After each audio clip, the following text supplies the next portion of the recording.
I eat Thai food almost every day, almost every meal. But every once in a while, I get the cravings for food that I used to eat back home. Comfort food. Comfort food is nostalgic food. It's very high in calories, high in sugar. Not good for you, but it does remind you of home. Now, when I first came to Thailand back in the Middle Ages, there were no supermarkets and no malls, no place where you could get the fixings for comfort food. Except there was one store, it was called Gasem Store, and they did sell imported foods. And every once in a while I'd stop by there and get something. But today, you can get the fixing for comfort foods right in your regular Thai open-air market. Let's go take a look and see what we can find.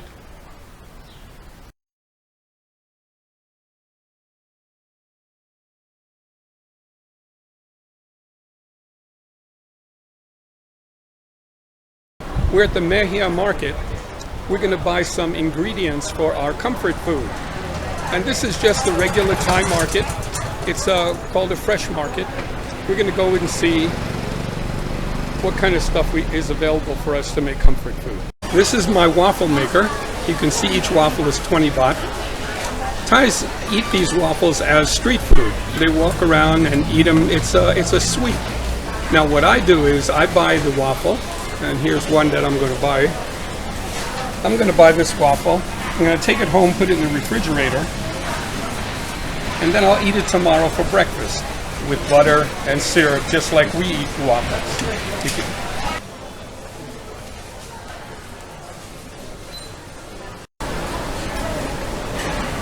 This is my barbecued pork lady. She has all kinds of different barbecued pork.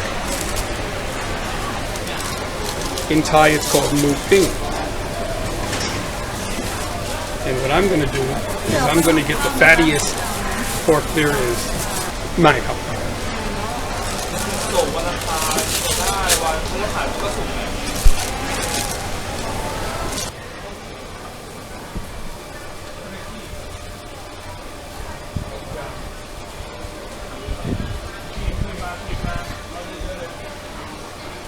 Now this is the Gai Ha Dao, or 5-star chicken, and you find them all over Thailand. Now I like their crispy chicken, but today I'm going to get some of their roast chicken, which is right up here.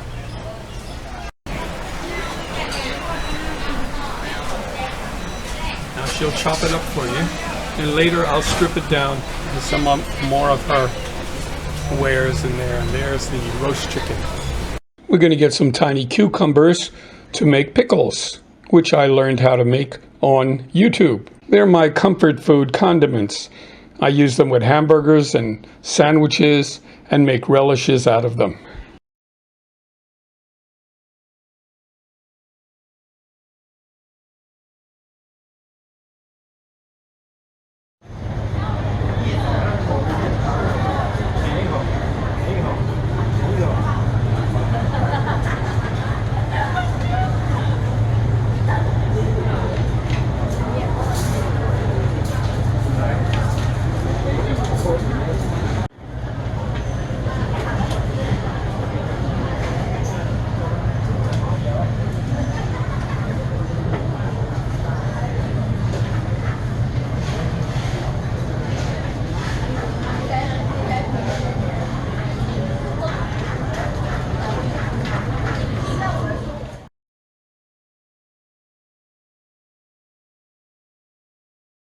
I make lots of other back home foods when the spirit takes me, like spaghetti, pizza, pork chops with mashed potatoes and gravy, tacos with salsa, but I'm not a real cook.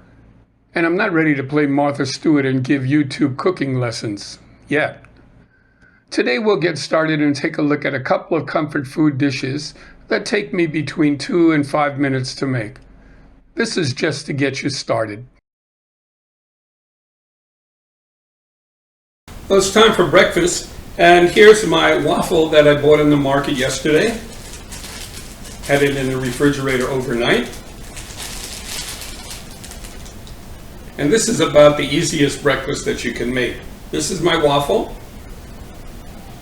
I have some imitation maple flavored syrup. Now I also have some honey.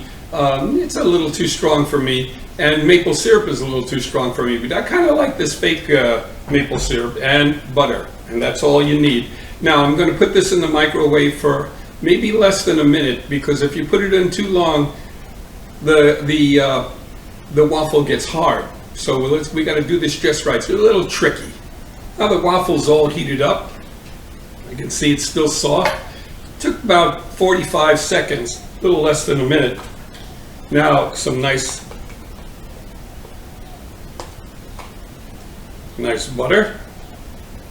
I like a lot of butter. Put a little bit more there.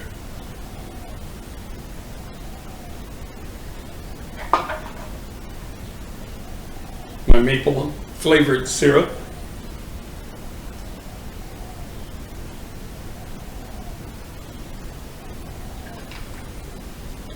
I'm ready for breakfast.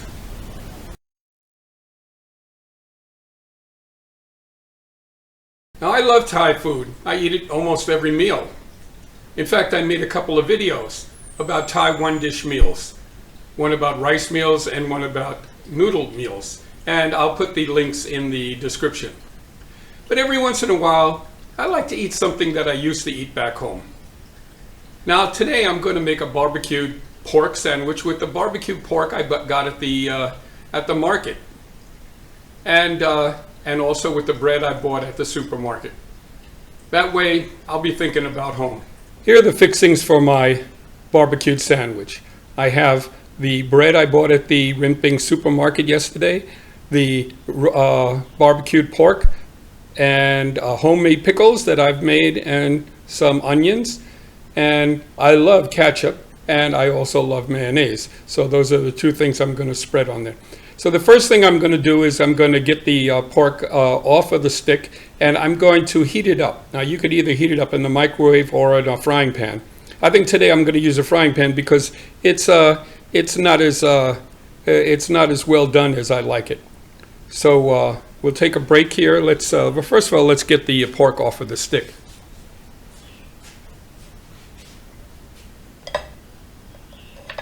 Now this is how they barbecued it. I showed a picture of that yesterday.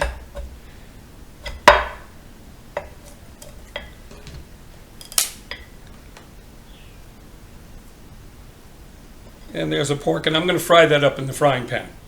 Well, that took about a minute. Pork's nice and warm. I got some mayonnaise on my toasted bun. I'm going to put it all together right now.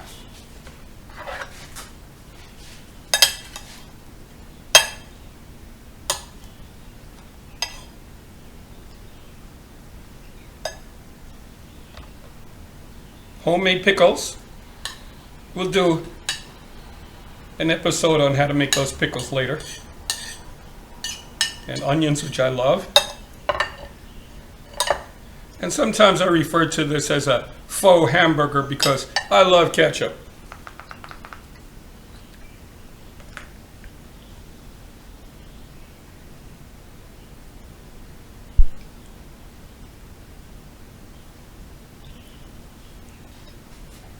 That's my lunch. A barbecued pork sandwich just like I used to have back home. Except back home I'd have to barbecue the pork myself. I added the Coke and the Snickers bar to double the comfort food rating.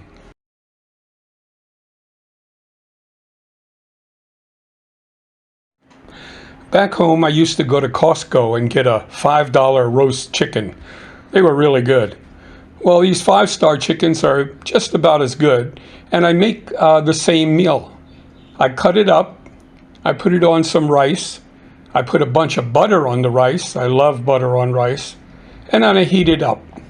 The only difference is that the 5-star has a dipping sauce, that red dipping sauce. It's a little sweet, and I like it a lot, and I put that on the rice too. You'll notice that I have a fruit smoothie for my dinner. I don't eat much fruit or vegetables. It's just the way I was brought up, and that's, the way I eat. And my doctor said, well, you really should. And one of the best ways to do that is get a good blender and learn how to make fruit smoothies. So this smoothie was made with ice, and some orange juice and watermelon, mango, and jackfruit. And that's enough fruit for the day. Thailand, like lots of other Asian countries, makes loads of pickles. The Thais pickle mangoes, the Japanese pickle ginger, Koreans pickle cabbage, and the Chinese pickle just about everything. But one thing that surprised me was that Thais don't pickle cucumbers. Now, a pickled cucumber is something that I really need for comfort food. So I went on the internet, I found out how to do it for myself. Let's take a look. Here we have all the fixings for our cucumber pickles. We have our cucumbers here that I've sliced up. I have some garlic. I have some black peppers. These are peppercorns that we grow ourselves. And I've pounded them up in a pestle here. Just a little bit, not really fine. And we have our jar. So the brine, this is the brine that we're going to use, is made of 1 cup of water, 1 cup of vinegar, 2 tablespoons of salt, and 1 tablespoon of sugar. So now we're going to add them all together, put it in the refrigerator for 1 to 2 days, and it'll be pickles. So let's go. We'll take the peppercorns first, put them in here.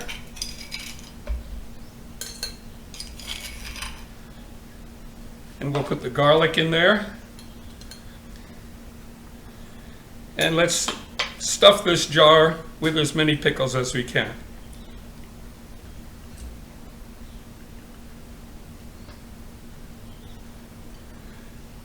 And we'll have to add a couple more pickles. Easy enough. Slice it in half, then in quarters. That's thirds. They'll be big pickles. Stick them in here and get it as tight as you can. Now this brine, I simmered for about a half an hour and let it cool down because you don't want it to be warm when you mix it with the pickles. I think this is going to be just about right. Now we take our brine,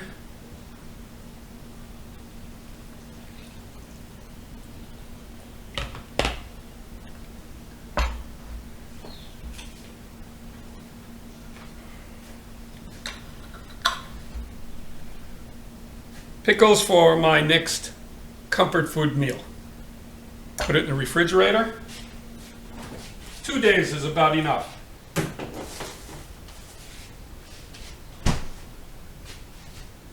Pickles.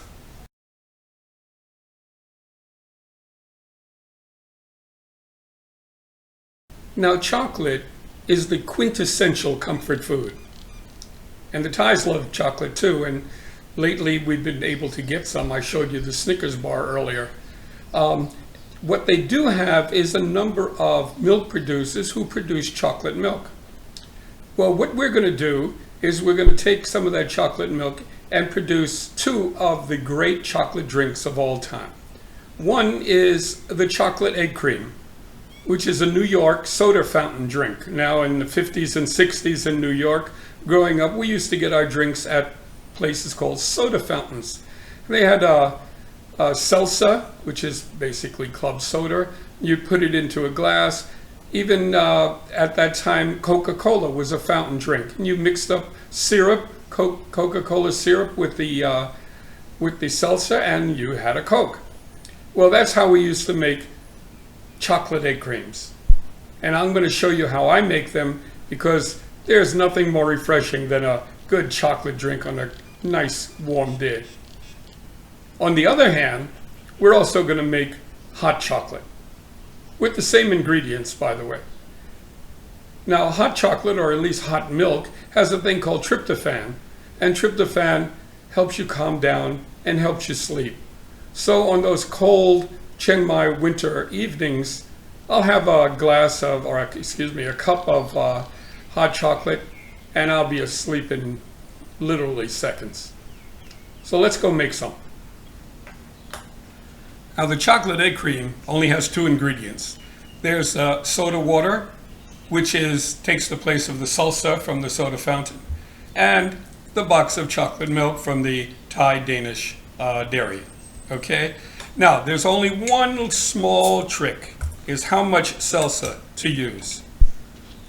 And through lots of experiments, I found that about 1/3 of a glass is just about right.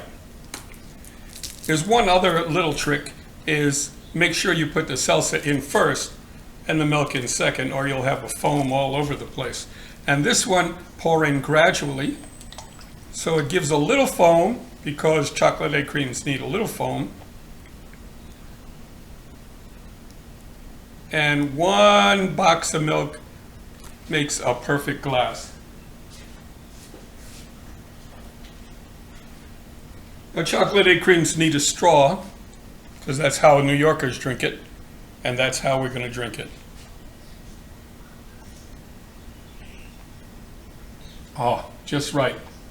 Now, I had a friend, New York City boy, come by. I made one for him, and he said the only thing that you can say in New York about a drink this good, it's to die for. Now we're going to make the easiest comfort food. Has one ingredient, this box of UHT chocolate milk, the Thai Denmark chocolate milk. I'm just going to open it, pour it in my favorite cup,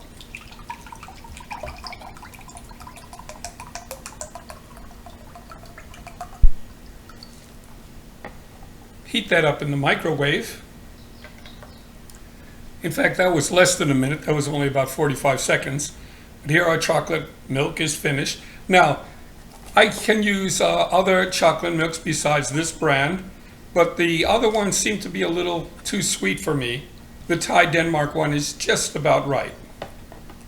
Now I'm going to drink my tryptophan. Good evening, and thanks for watching.